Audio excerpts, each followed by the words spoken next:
আমার প্রিয় দেশবাসী, নমস্কার। মন কি বাতে আপনাদের সবাইকে স্বাগত, অভিনন্দন। আপনারা সবাই এই মুহূর্তে নিশ্চয়ই যোগের শক্তি আর আন্তর্জাতিক যোগ দিবসের স্মৃতিতে ডুবে রয়েছেন। এবারও 21শে জুন দেশ বিদেশের কোটি কোটি মানুষ আন্তর্জাতিক যোগ দিবসে অংশ নিয়েছেন। আপনাদের হয়তো মনে আছে 10 বছর আগে এর সূচনা হয়েছিল। এখন 10 বছরে এই ধারা প্রতি বছর আগের থেকে আরো বেশি জমকালো হয়ে উঠছে। এটা এই কথারও ইঙ্গিত যে আরো বেশি মানুষ তাদের দৈনন্দিন জীবনে যোগকে আপন করে নিচ্ছেন। আমরা এবার যোগ দিবসের কতই না আকর্ষণীয় ছবি দেখেছি। বিশাখাপত্তনমের সমুদ্র সৈকতে 3 লাখ মানুষ একসঙ্গে যোগ করেছেন। বিশাখাপত্তনম থেকেই আরো একটি অসাধারণ দৃশ্য সামনে এসেছে। 2000-এরও বেশি আদিবাসী ছাত্র 108 মিনিট ধরে 108টি সূর্য নমস্কার করেছে। ভাবুন তো কতটা অনুশাসন, কতটা নিষ্ঠা ছিল। আমাদের নৌবাহিনীর জাহাজগুলোতেও যোগের এক চমৎকার ঝলক দেখা গিয়েছে। তেলেঙ্গানায় 3000 দিব্যাঙ্গ সাথী একসঙ্গে যোগ শিবিরে অংশ নিয়েছেন। তাঁরা দেখিয়েছেন যে যোগ কিভাবে ক্ষমতায়নের মাধ্যমও বটে। দিল্লির মানুষ যোগকে স্বচ্ছ যমুনার সংকল্পের সাথে যুক্ত করেছেন আর যমুনার তীরে গিয়ে যোগ করেছেন। জম্মু কাশ্মীরে চেনাব ব্রিজ, যা দুনিয়ার সবচেয়ে উঁচু রেলওয়ে ব্রিজ, সেখানেও মানুষ যোগ করেছেন। হিমালয়ের বরফে ঢাকা চূড়া আর আইটিবিপির সেনা, সেখানেও যোগের ছোঁয়া দেখা গিয়েছে। সাহস আর সাধনা একসাথে চলেছে। গুজরাটের মানুষও একটি নতুন ইতিহাস তৈরি করেছেন। ভাদনগরে 2121 জন মানুষ একসঙ্গে ভুজঙ্গাসন করে নতুন রেকর্ড গড়েছেন। New York, London, Tokyo, Paris, দুনিয়ার প্রত্যেক বড় শহর থেকে যোগের ছবি এসেছে। আর প্রত্যেক ছবিতে একটি বিশেষ বিষয় ছিল: শান্তি, স্থিতিশীলতা আর ভারসাম্য। এবারের থিমেও বিশেষত্ব ছিল, yoga for one earth, one health, মানে এক পৃথিবী এক স্বাস্থ্য। এটা শুধু একটা স্লোগান নয়, এটা একটা দিক যা আমাদের বসুধৈব কুটুম্বকমের উপলব্ধি করায়। আমার বিশ্বাস এবারে যোগ দিবসের জাঁকজমক আরো বেশি বেশি মানুষকে যোগকে আপন করে নিতে অবশ্যই অনুপ্রাণিত করবে। আমার প্রিয় দেশবাসী, যখন কেউ তীর্থযাত্রায় বের হন, তখন একটাই অনুভূতি সবার আগে মনে আসে, চলো ডাক এসেছে। এই অনুভূতি আমাদের ধর্মীয় যাত্রাগুলোর প্রাণ। এই যাত্রাগুলো শরীরের শৃঙ্খলা, মনের শুদ্ধি, পারস্পরিক প্রেম আর ভ্রাতৃত্বের প্রভুর সাথে যুক্ত হওয়ার মাধ্যম। এছাড়া এই যাত্রাগুলোর আরো একটা বড় দিক রয়েছে। এই ধর্মীয় যাত্রাগুলো সেবা করার সুযোগের মহানুষ্ঠানও বটে। যখন কোনো তীর্থযাত্রা হয়, তখন যত মানুষ যাত্রায় যান, তার থেকেও বেশি মানুষ তীর্থযাত্রীদের সেবার কাজে লেগে পড়েন। জায়গায় জায়গায় ভান্ডার আর লঙ্গর বসে মানুষ রাস্তার ধারে পানীয় জলের ব্যবস্থা করেন। সেবা ভাব থেকে মেডিকেল ক্যাম্প আর বিভিন্ন সুযোগ সুবিধার ব্যবস্থা করা হয়। কত মানুষ নিজেদের খরচে তীর্থযাত্রীদের জন্য ধর্মশালা আর থাকার ব্যবস্থা করেন। বন্ধুরা, অনেক দিন পর কৈলাস মানস সরোবর যাত্রা আবার শুরু হয়েছে। কৈলাস মানস সরোবর মানে ভগবান শিবের ধাম। হিন্দু, বৌদ্ধ, জৈন প্রত্যেক পরম্পরায় কৈলাসকে শ্রদ্ধা আর ভক্তির কেন্দ্র মানা হয়। বন্ধুরা, ৩ জুলাই থেকে পবিত্র অমরনাথ যাত্রা শুরু হতে চলেছে আর শ্রাবণের পবিত্র মাসও কয়েক দিনের মধ্যেই শুরু হবে। কিছুদিন আগেই আমরা ভগবান জগন্নাথজির রথযাত্রাও দেখেছি। উড়িষ্যা হোক, গুজরাট হোক বা দেশের অন্য কোনো প্রান্ত, লাখ লাখ ভক্ত এই যাত্রায় অংশ নেন। উত্তর থেকে দক্ষিণ, পূর্ব থেকে পশ্চিম, এই যাত্রাগুলো এক ভারত শ্রেষ্ঠ ভারতের অনুভূতির প্রতিচ্ছবি। যখন আমরা শ্রদ্ধা, সম্পূর্ণ সমর্পণ আর শৃঙ্খলার সাথে নিজেদের ধর্মীয় যাত্রা সম্পন্ন করি, তখন তার ফলও পাওয়া যায়। যাত্রায় যাচ্ছেন এমন সমস্ত ভাগ্যবান ভক্তদের আমি শুভকামনা জানাই, যারা সেবা ভাবনা নিয়ে এই যাত্রাগুলোকে সফল আর সুরক্ষিত করার কাজে নিযুক্ত, তাদেরও সাধুবাদ জানাই। আমার প্রিয় দেশবাসী, এবার আমি আপনাদের দেশের এমন দুটো সাফল্যের কথা বলতে চাই, যা আপনাদের গর্বে ভরিয়ে দেবে। এই সাফল্যগুলো নিয়ে আন্তর্জাতিক সংস্থাগুলো আলোচনা করছে। WHO ও মানে বিশ্ব স্বাস্থ্য সংস্থা আর IL ও মানে ইন্টারন্যাশনাল লেবার অর্গানাইজেশন দেশের এই সাফল্যগুলোর প্রচুর প্রশংসা করেছে। এই সাফল্যগুলো অত্যন্ত প্রশংসিত হয়েছে। প্রথম সাফল্যটি আমাদের স্বাস্থ্যের সঙ্গে জড়িত। আপনাদের মধ্যে অনেকেই হয়তো চোখের একটি রোগের কথা শুনে থাকবেন, ট্র্যাকোমা। এই রোগটা ব্যাকটেরিয়া থেকে ছড়ায়। একটা সময় ছিল যখন এই রোগটা দেশের অনেক অংশেই দেখা যেত। খেয়াল না রাখলে এই রোগ থেকে ধীরে ধীরে দৃষ্টিশক্তি পর্যন্ত চলে যেত। আমরা সংকল্প নিয়েছিলাম যে ট্র্যাকোমাকে গোড়া থেকে শেষ করব। আপনাদের এটা বলতে আমার খুব আনন্দ হচ্ছে যে বিশ্ব স্বাস্থ্য সংস্থা মানে WHO ও ভারতকে ট্র্যাকোমা মুক্ত ঘোষণা করেছে। এখন ভারত ট্র্যাকোমা মুক্ত দেশ হয়ে গেছে। এটা সেই লক্ষ লক্ষ মানুষের পরিশ্রমের ফল, যারা না থেমে অক্লান্তভাবে এই রোগের সাথে লড়াই করেছেন। এই সাফল্য আমাদের স্বাস্থ্য কর্মীদের স্বচ্ছ ভারত অভিযানও এটি নির্মূল করতে অনেক সাহায্য করেছে। জল জীবন মিশনেরও এই সাফল্যের পেছনে বড় অবদান ছিল। আজ যখন ঘরে ঘরে নল থেকে পরিষ্কার জল পৌঁছাচ্ছে, তখন এমন রোগের ঝুঁকিও কমে গেছে। বিশ্ব স্বাস্থ্য সংস্থা WHO এই বিষয়টির প্রশংসা করেছে যে ভারত রোগ মোকাবিলা করার পাশাপাশি তার মূল কারণগুলিকেও নির্মূল করেছে। বন্ধুরা, আজ ভারতে বেশিরভাগ মানুষ কোনো সোশ্যাল প্রোটেকশন বেনিফিটের সুবিধা নিচ্ছেন। আর সম্প্রতি ইন্টারন্যাশনাল লেবার অর্গানাইজেশন ILOর একটি খুব গুরুত্বপূর্ণ রিপোর্ট এসেছে। এই রিপোর্টে বলা হয়েছে যে ভারতের 64%-এরও বেশি মানুষ এখন কোনো না কোনো সোশ্যাল প্রোটেকশন বেনিফিট অবশ্যই পাচ্ছে। সামাজিক সুরক্ষা এটি বিশ্বের সবচেয়ে বড় কভারেজগুলোর মধ্যে একটি। আজ দেশের প্রায় 95 কোটি মানুষ কোনো না কোনো সোশ্যাল সিকিউরিটি যোজনা সুবিধা পাচ্ছেন। অথচ 2015 সাল পর্যন্ত 25 কোটিরও কম মানুষের কাছে সরকারি প্রকল্পগুলো পৌঁছাতে পারত।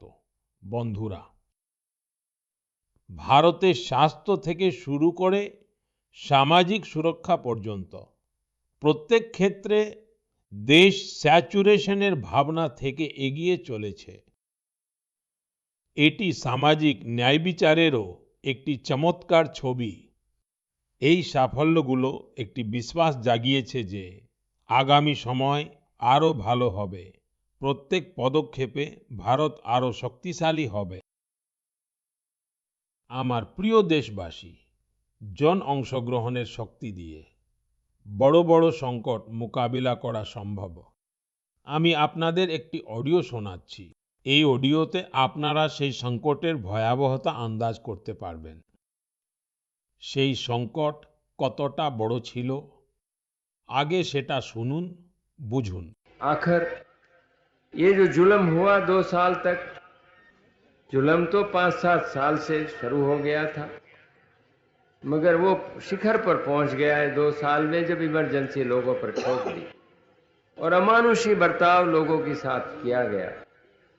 लोगों के स्वतंत्रता के हक छीन लिए गए, अखबारों को कोई स्वतंत्रता न रही, न्यायालय बिल्कुल निर्बल बना दिए गए और जिस ढंग से 1 लाख से ज्यादा लोगों को जेल में बंद कर दिए और फिर अपने मनमानी राज की ओर से होती रही, उसकी मिसाल दुनिया के इतिहास में भी मिलना मुश्किल है। বন্ধুরা, এই কণ্ঠ দেশের প্রাক্তন প্রধানমন্ত্রী শ্রী মোরারজি ভাই দেশাইয়ের। তিনি সংক্ষেপে কিন্তু খুব স্পষ্টভাবে ইমার্জেন্সির ব্যাপারে বলেছেন। আপনারা কল্পনা করতে পারেন সেই সময়টা কেমন ছিল। ইমার্জেন্সি যারা করেছিল তারা শুধু আমাদের সংবিধানকে হত্যা করেনি, বরং তাদের উদ্দেশ্য ছিল বিচার বিভাগকেও নিজেদের দাস বানিয়ে রাখা। এই সময়টায় মানুষকে ভীষণভাবে প্রতারিত করা হয়েছিল। এর এমন অনেক উদাহরণ আছে যা কখনো ভোলা যাবে না। জর্জ ফার্নান্ডেজ সাহেবকে শিকল দিয়ে বাঁধা হয়েছিল। অনেক মানুষকে কঠোর যন্ত্রণা দেয়া হয়েছিল।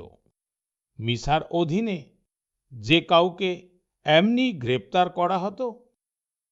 স্টুডেন্টদেরও বিরক্ত করা হয়েছিল। মত প্রকাশের স্বাধীনতারও গলা টিপে দেওয়া হয়েছিল। বন্ধুরা, সেই সময়টায় যে হাজার হাজার মানুষকে গ্রেপ্তার করা হয়েছিল, তাদের উপর এমনই অমানবিক অত্যাচার হয়েছিল।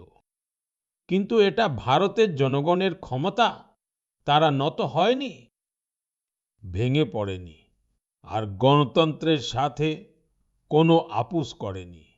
শেষ পর্যন্ত জনতা জনার্দনের জয় হলো। জরুরি অবস্থা তুলে নেওয়া হলো, আর জরুরি অবস্থা চাপিয়ে দেয়া লোকেরা হেরে গেল। বাবু জগজীবন রামজি এই ব্যাপারে খুব জোরালো ভাবে নিজের মতামত প্রকাশ করেছিলেন।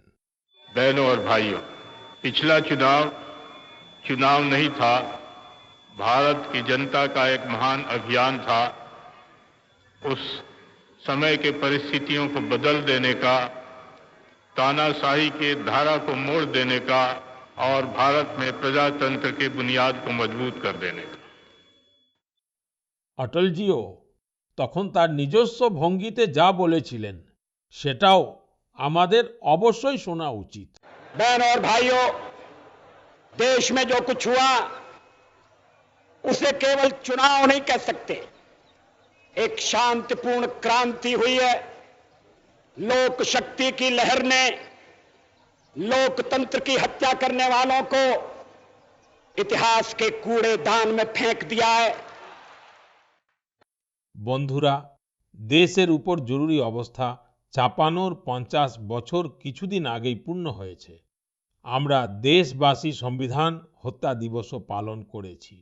যারা জরুরি অবস্থার মোকাবিলা সাহসের সাথে করেছিল, তাদের সবাইকে আমাদের সবসময় মনে রাখা উচিত। এর থেকে আমরা আমাদের সংবিধানকে শক্তিশালী করে রাখতে নিরন্তর সজাগ থাকার অনুপ্রেরণা পাই। আমার প্রিয় দেশবাসী, আপনারা একটা ছবি কল্পনা করুন। সকালের রোদ পাহাড়গুলোকে ছুঁয়ে যাচ্ছে। ধীরে ধীরে আলো সমতল ভূমির দিকে এগিয়ে চলেছে, আর সেই আলোর সাথে এগিয়ে চলেছে ফুটবল প্রেমীদের দল। সিটি বেজে ওঠে, আর কয়েক মুহূর্তের মধ্যেই মাঠ করতালি আর স্লোগানে মুখরিত হয়ে ওঠে। প্রতিটি পাস, প্রতিটি গোলের সাথে মানুষের উৎসাহ বাড়ছে। আপনারা হয়তো ভাবছেন, এটা কোন সুন্দর পৃথিবী। বন্ধুরা, এই ছবি আসামের একটি প্রধান অঞ্চল বোডোল্যান্ডের বাস্তবতা। বোডোল্যান্ড আজ তার এক নতুন রূপে দেশের সামনে দাঁড়িয়ে আছে। এখানকার যুবকদের মধ্যে যে শক্তি, যে আত্মবিশ্বাস আছে, সেটা ফুটবল মাঠে সবচেয়ে বেশি দেখা যায়। বোডো টেরিটোরিয়াল এরিয়াতে বোডোল্যান্ড গেম কাপের আয়োজন হচ্ছে। এটা শুধু একটা টুর্নামেন্ট নয়, এটি একতা আর আশার এক উৎসবে পরিণত হয়েছে। ৩,৭০০রও বেশি টিম, প্রায় ৭০,০০০ খেলোয়াড়, আর তাদের মধ্যে বেশি সংখ্যায় আমাদের মেয়েদের অংশগ্রহণ। এই পরিসংখ্যানগুলো বোডোল্যান্ডে বড় পরিবর্তনের কাহিনী শোনাচ্ছে। বোডোল্যান্ড এখন দেশের স্পোর্টস ম্যাপে নিজের উজ্জ্বলতা আরো বাড়াচ্ছে। বন্ধুরা, একটা সময় ছিল যখন সংগ্রামী ছিল এখানকার পরিচয়। তখন এখানকার যুব সমাজের জন্য পথ সীমিত ছিল, কিন্তু আজ তাদের চোখে নতুন স্বপ্ন আর মনে আত্মনির্ভরতার সাহস আছে। এখান থেকে উঠে আসা ফুটবল খেলোয়াড়রা এখন বড় স্তরে নিজেদের পরিচিতি তৈরি করছে। হালিচরণ নার্জারি, দুর্গা বোরো, অপূর্ব নার্জারি, মনবীর বসুমাতারি, এগুলি শুধু ফুটবল খেলোয়াড়দের নাম নয়, এটা সেই নতুন প্রজন্মের পরিচয় যারা বোডোল্যান্ডকে মাঠ থেকে জাতীয় মঞ্চে পৌঁছে দিয়েছে। এদের মধ্যে অনেকেই সীমিত সুযোগ সুবিধার মধ্যেই অনুশীলন করেছেন, অনেকে কঠিন পরিস্থিতির মধ্যে নিজেদের পথ তৈরি করেছেন, আর আজ তাদের দেখে অনুপ্রেরণা পেয়ে দেশের কত ছোট ছোট ছেলে মেয়ে নিজেদের স্বপ্ন শুরু করে। বন্ধুরা, যদি আমাদের নিজেদের সামর্থ্য বাড়াতে হয়, তাহলে সবার আগে আমাদের নিজেদের ফিটনেস আর ওয়েলবিং এর দিকে মনোযোগ দিতে হবে। যাই হোক বন্ধুরা, ফিটনেসের জন্য, ওবেসিটি কমানোর জন্য আমার একটি পরামর্শ আপনাদের মনে আছে তো? খাবারে 10% তেল কম করুন, মেদ কমান। যখন আপনি ফিট থাকবেন, তখনই জীবনে আরো বেশি সুপারহিট হবেন। আমার প্রিয় দেশবাসী, আমাদের ভারত যেভাবে তার আঞ্চলিক, ভাষাগত এবং সাংস্কৃতিক বৈচিত্র্যের জন্য পরিচিত, ঠিক সেভাবেই শিল্প, কারুশিল্প এবং দক্ষতার বৈচিত্র্য আমাদের দেশের একটা বড় গুণ। আপনি যে অঞ্চলে যাবেন, সেখানকার কিছু না কিছু বিশেষ আর লোকাল জিনিস সম্পর্কে আপনি জানতে পারবেন। আমরা প্রায়ই মন কি বাতে দেশের এমন ইউনিক প্রোডাক্ট নিয়ে কথা বলি। এমনই একটি প্রোডাক্ট হলো মেঘালয়ের এরি সিল্ক। এটি কিছুদিন আগেই জিআই ট্যাগ পেয়েছে।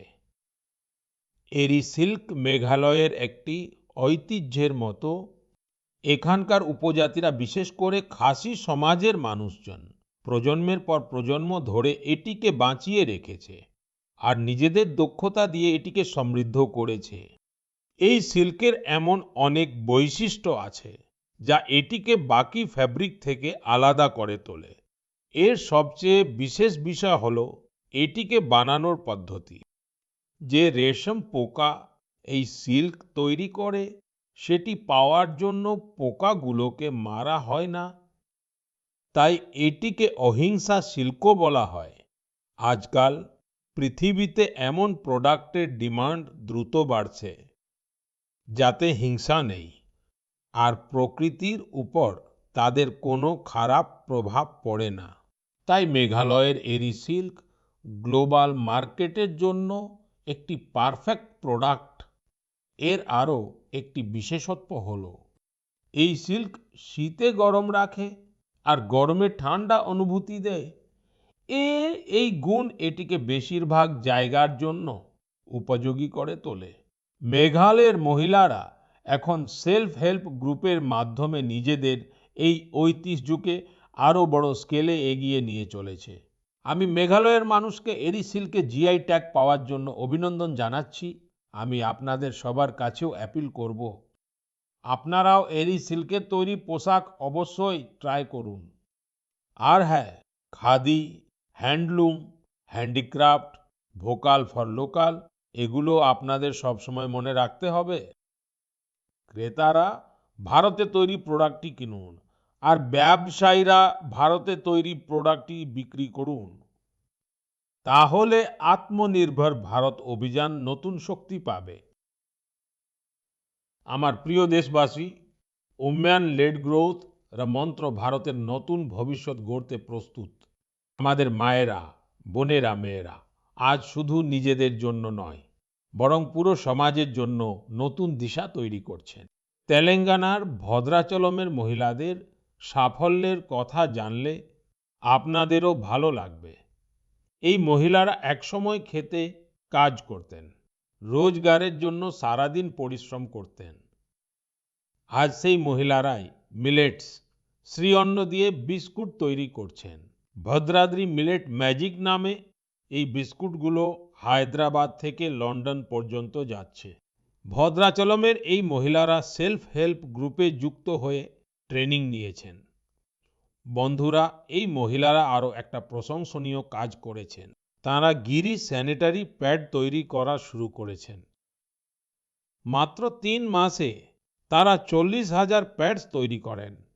সেগুলোকে স্কুল আর আশেপাশের অফিসগুলোতে পৌঁছে দেন, সেটাও খুব সস্তায়। বন্ধুরা, কর্ণাটকের কালবুর্গির মহিলাদের কৃতিত্ব দারুণ। তারা জোয়ারের রুটিকেও একটি ব্র্যান্ডে পরিণত করেছে। তারা একটি কোঅপারেটিভ বানিয়েছেন, তাতে প্রতিদিন 3,000-এরও বেশি রুটি তৈরি হচ্ছে। এই রুটিগুলোর সুনাম এখন শুধু গ্রাম পর্যন্তই সীমাবদ্ধ নেই। বেঙ্গালুরুতে স্পেশাল কাউন্টার খুলে গেছে, অনলাইন ফুডস প্ল্যাটফর্মগুলোতে অর্ডার আসছে। কালবুর্গির রুটি এখন বড় শহরগুলোর কিচেন পর্যন্ত পৌঁছে গেছে। এই মহিলাদের উপর এর খুব দারুণ প্রভাব পড়েছে, তাদের আয় বাড়ছে। বন্ধুরা, আলাদা আলাদা রাজ্যের এই কাহিনীগুলোতে আলাদা আলাদা মুখ আছে, কিন্তু তাদের ঔজ্জ্বল্য একই রকম। এই উজ্জ্বলতা আত্মবিশ্বাসের, আত্মনির্ভরতার।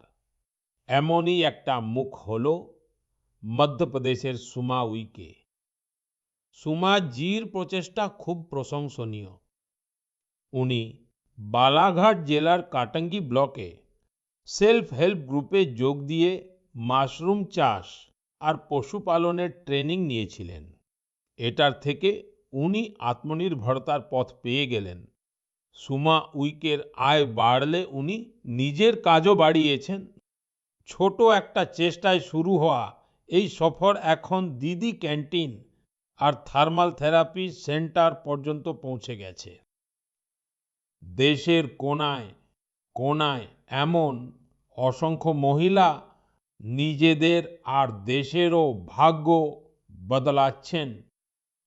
আমার প্রিয় দেশবাসী, গত কয়েকদিন আগে আমাকে ভিয়েতনামের অনেক মানুষ বিভিন্ন মাধ্যমে নিজেদের বার্তা পাঠিয়েছিলেন। এই বার্তাগুলোর প্রতিটা লাইনে শ্রদ্ধা ছিল, আন্তরিকতা ছিল, তাদের অনুভূতিগুলো ছিল মন ছুঁয়ে যাওয়ার মতো। তারা ভগবান বুদ্ধের পবিত্র নিদর্শন দর্শন করার সুযোগ করে দেওয়ার জন্য ভারতের প্রতি নিজেদের কৃতজ্ঞতা প্রকাশ করছিলেন। তাদের কথার মধ্যে যে অনুভূতি ছিল তা কোনো আনুষ্ঠানিক ধন্যবাদের চেয়েও অনেক গভীর। বন্ধুরা, মূলত ভগবান বুদ্ধের এই পবিত্র নিদর্শনগুলোর খোঁজ পাওয়া গিয়েছিল অন্ধ্রপ্রদেশের পালনাড়ু জেলার নাগার্জুন কোন্ডায়। এই জায়গার সাথে বৌদ্ধ ধর্মের গভীর সম্পর্ক আছে। বলা হয়, একসময় এই স্থানে শ্রীলঙ্কা এবং চীন সহ দূর দূরান্ত থেকে মানুষ আসতো। বন্ধুরা, গত মাসে ভগবান বুদ্ধের এই পবিত্র নিদর্শনগুলি ভারত থেকে ভিয়েতনামে নিয়ে যাওয়া হয়েছিল। সেখানকার 9টি ভিন্ন ভিন্ন স্থানে এগুলিকে জনসাধারণের দর্শনের জন্য রাখা হয়েছিল। ভারতের এই উদ্যোগ এক অর্থে ভিয়েতনামের জন্য একটি জাতীয় উৎসবে পরিণত হয়েছিল। আপনি কল্পনা করতে পারেন, প্রায় 10 কোটি জনসংখ্যা বিশিষ্ট ভিয়েতনামে 1.5 কোটিরও বেশি মানুষ ভগবান বুদ্ধের পবিত্র অবশেষ দর্শন করেছেন। সোশ্যাল মিডিয়ায় আমি যে ছবি এবং ভিডিও দেখেছি, সেগুলি এই উপলব্ধি করিয়েছে যে শ্রদ্ধার কোনো সীমা হয় না। বৃষ্টি হোক, তীব্র রোদ হোক, মানুষ ঘন্টার পর ঘন্টা লাইনে দাঁড়িয়ে ছিল। শিশু, বৃদ্ধ, দিব্যাঙ্গজন সকলেই আবেগাপ্লুত ছিলেন। ভিয়েতনামের রাষ্ট্রপতি, উপপ্রধানমন্ত্রী, বরিষ্ঠ মন্ত্রী প্রত্যেকেই শ্রদ্ধায় নতমস্তক ছিলেন। থাই যাত্রার প্রতি সেখানকার মানুষের শ্রদ্ধার ভাব এত গভীর ছিল যে ভিয়েতনাম সরকার এটিকে আরো 12 দিনের জন্য বাড়ানোর অনুরোধ করেছিল, আর এটাকে ভারত সানন্দে গ্রহণ করেছে। বন্ধুরা, ভগবান বুদ্ধের চিন্তাধারায় সেই শক্তি আছে যা দেশ, সংস্কৃতি এবং মানুষকে এক সূত্রে বেঁধে রাখে।